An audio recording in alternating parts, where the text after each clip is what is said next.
Good morning children's. आज मैं आपको आउल बनाना सिखाऊंगी बहुत ही इजी तरीके से। आपको ABCD के अल्फाबेट में से ही आउल बनाना सिखाऊंगी इस तरह से।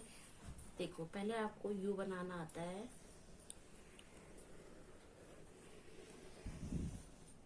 पहले बड़ा सा यू बनाया, फिर उसके बाद बीचों बीच वी बना दिया। ओके, फिर उसके बाद क्या करेंगे, डब्लू डब्लू डब्लू बनाया। फिर इसके बीच में यहाँ पे क्रॉस बनाया, इसे अच्छा यहाँ पे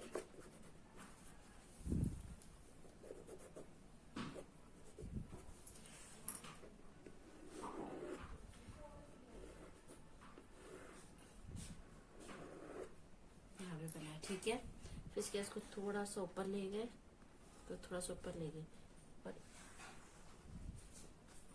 ऐसे करें, ऐसे करें और इसकी बड़ी बड़ी आंखें बना दी। ओके, फिर कैसे बनाया, ऐसे बनाया, ऐसे बनाया।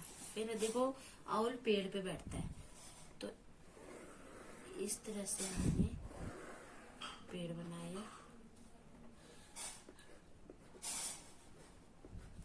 तो ये आपका आउल तैयार हो गया बेटा।